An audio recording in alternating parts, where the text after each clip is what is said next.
I'm just gonna go ahead and head in and assume that they've already gone up to the house. If I need to, I'll come back down and get them.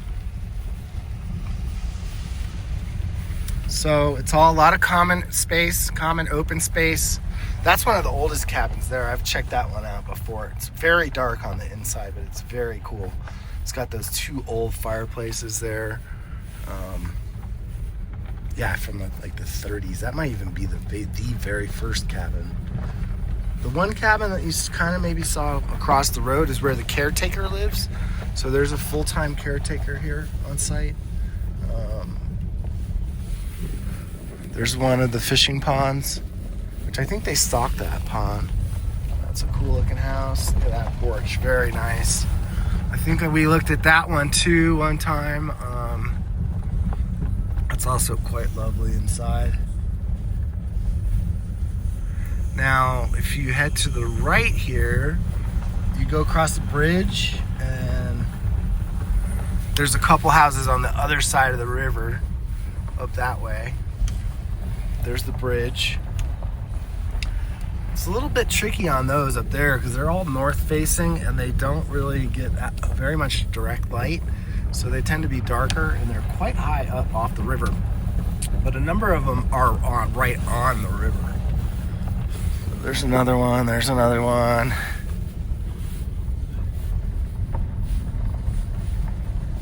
And then 31, this is where we're going. Excellent. And of course my people are not here. So I'll have to go back and get them. Alright, didn't get a chance to show you the house, but I'm heading back down the Pecos Canyon now. You can see directly ahead the results of it was the Tres Lagunas fire, actually. I found that out from the other broker, which makes sense because this is Tres Lagunas. That was about 15 years ago. So this will just be for fun. Because I don't think I've done a video up here before. Of course, it's the dead of winter right now. It's only 35 degrees out. But man, everything is still very beautiful. There's the river right there. See how it's all iced over. I'm gonna try not to drive into it. Because now that the roads are pretty dry, but there's definitely still some stuff that could be getting icy just because the temperature's dropping right now. And everything's in the shade for sure. But look at that. Wow. That's just gorgeous. Spectacular. Another reason why I love living in northern New Mexico. Even though I've been here for 33 years, I'm still constantly amazed by just about anywhere I go. Sorry, it's probably really sunshiny every now and then, and my windshield's pretty dirty. Let me see if I can take care of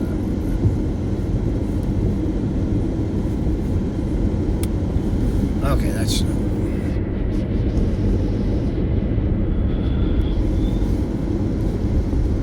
And I'm trying to avoid the potholes too. So there's a few private cabins along here. There's definitely a fair amount of private property. Most of it actually. Not a whole lot of public access except for the campgrounds and the picnic areas, which are all maintained by the National Forest Service. There's no state parks up here that I can think of. It's all National Forest stuff. So that was one of the campgrounds or picnic area that we passed. I think that's an old campground there. It'll get sunny again here in a minute. And so there's the sign. See, we're just a little over 10 miles from town.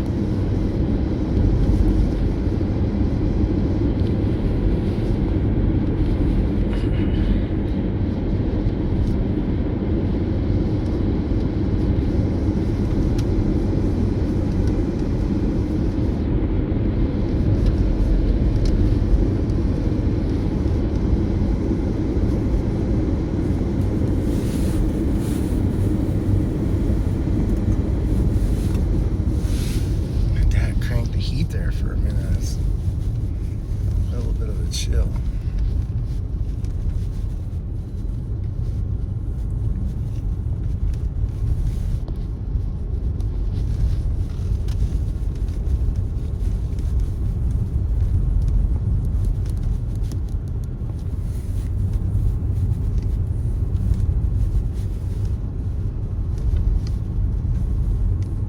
Did like the house. There's a lot to like about it. It's really gorgeous. I've seen about maybe 6 or 8 of those now. That was definitely the nicest one. Hey there, buddy. Don't run out in front of me. So let's see. This part gets a little more open here, and there's definitely a few places down in there. Some of them are across the river, though, on the other side of the river, so they must have a bridge.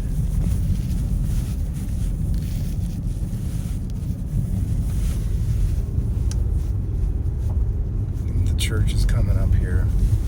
I might even slow down a little bit to get a shot of that.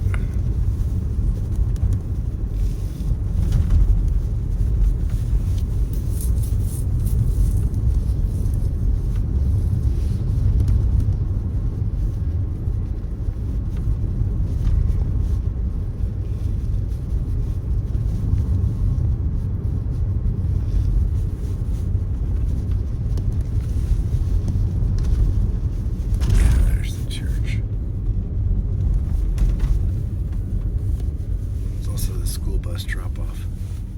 It's right there.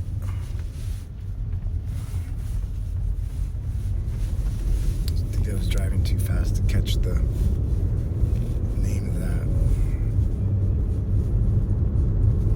There's another really cool church in Pecos. St. Anthony, I think.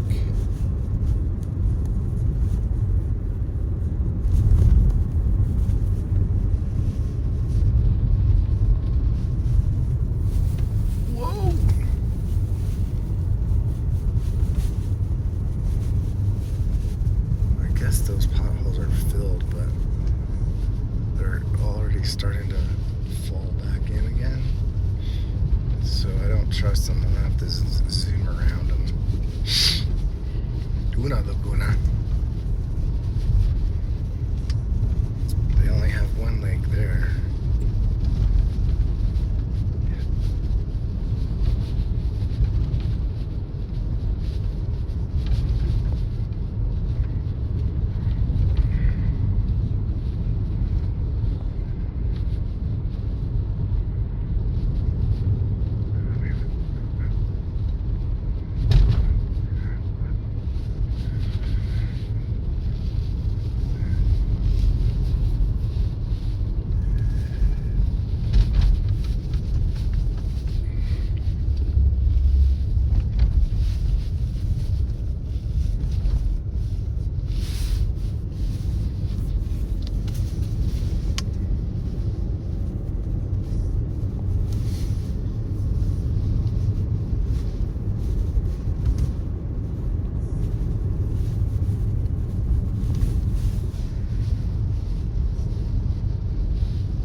There. That's an old one. Old one.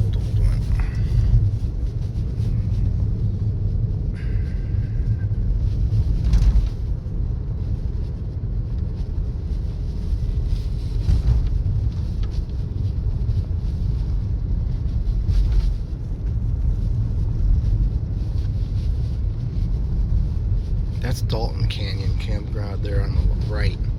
That's a pretty popular one. It's closed in the winter, but they open it back up again once all the snow melts.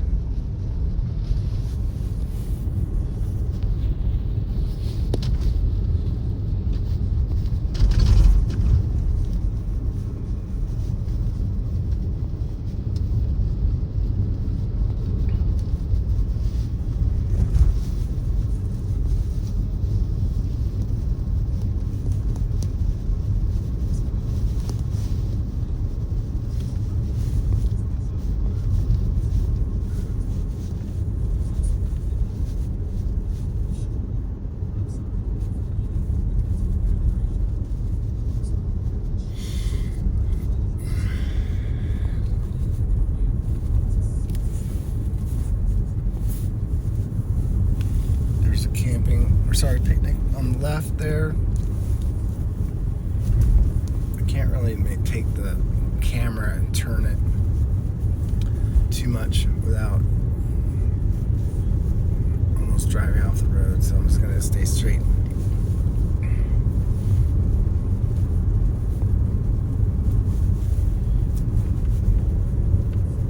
So the road gets a little better, meaning it's a little less bumpy. It's a little bit wider as we start coming out of the canyon. You can sort of see how it's ending.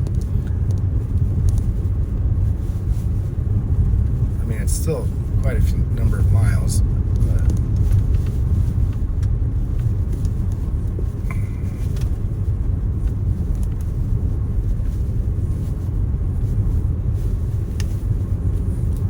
so there's a couple other things to highlight on the way out here. The fish hatchery is coming up on the right. That's where they hatch fish, and they stock the river all the time. So there's plenty of trout to catch. There's a few homes down in there in that side of the valley. I've seen a couple for sale signs. I do know there's a ranch up here that's for sale that's 50 acres. It has a house and a guest house and a casita, so 3 different living structures. The house was designed and built by John Gaumim, which is quite remarkable in and of its own self. But the 50 acres is incredible. It's got basically two sides of the Pecos River for about 3 miles. And it also has a pond on it, similar to one of the ponds that were up at Tres Lagunas. And it's private property. It's fully fenced, secure. It's got a bridge going across the river that connects you to National Forest. So you can just hike right out your backyard, basically. And I think that's listed for $5.5 million. I happen to know that property quite well because I've been there many times. My brother-in-law is the caretaker of that property. So we go down from time to time to check to see how things are doing with the river, make sure the pond is filled properly, all that kind of stuff. He did a lot of extensive work on river restoration and that for that property too, about 10 years ago or 15 years ago when he had his landscape company. They did a lot of really good work in terms of taking care of the river itself. Ooh, it's very bright. Probably not good quality at this point, so I might turn it off. There's also the monastery down here too, an actual monastery. Yep. And it's private property, but they have public events there occasionally. Last time I was there was last summer when it was for a fundraiser for their Upper Pecos Watershed Association.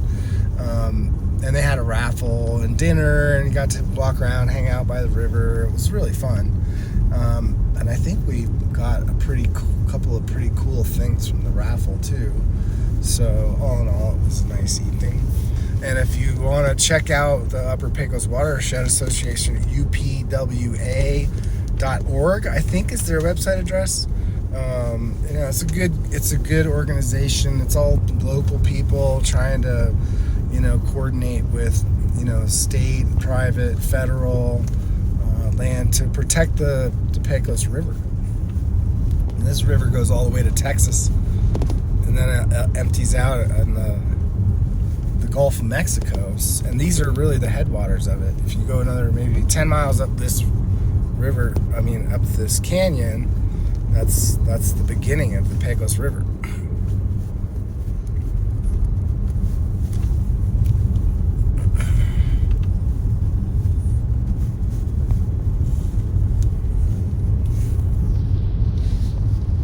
So that's the fish hatchery where you see a bunch of buildings and things like that. It'd be kind of hard to see because my windows are so dirty. I guess it's time to go to the car wash.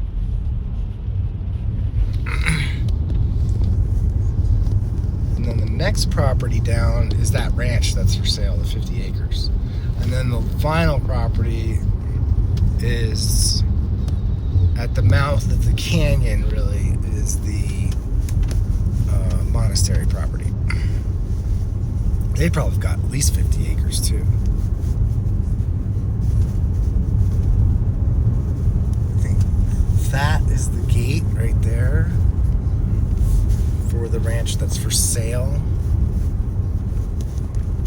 That's listed by my colleague Neil Lyon. He works in my office too. But if you want to see it, you should definitely call me.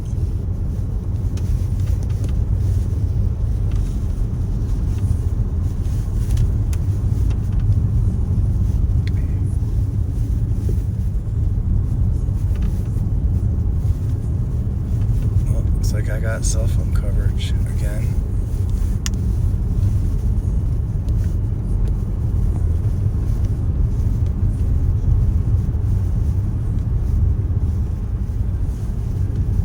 Monastery Lake, which means we're also where the monastery is. Right before the monastery, there's the monastery right there. Those big buildings. So the lake comes first, but I think they let people fish there at that lake. I could be wrong. Or maybe if you ask permission, they'll let you go fish there. That's the monastery. That's the entrance. And after that, we're basically going to be coming right back into town here. This is the town, Pecos. It's really one intersection. It's not very big. I wonder how many people even live here. That's something I've never really thought of. Showed that house on the right last summer. I sold a house on the left here. It's up the hill on Sierra Road. Call it the hummingbird house because there's so many hummingbirds going to that house. It's insane. Never seen so many hummingbirds all at once. So we're gonna cross back over the river here again. I do want to show you the church, St. Anthony's Church, which is coming up. Then I think we'll be done. My arm is tired. I need to get a holder or something.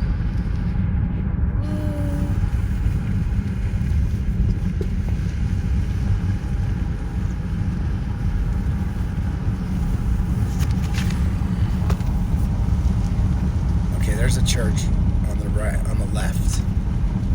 So it's the back end is facing the road. The front end is on the other. You can see the steeple there. It's all made out of stone, all river rock for sure that came right out of the river. It's got a metal roof on it. That thing is bomber, and it just looks like, even though it's pretty old, it looks like it's been well maintained. St. Anthony's.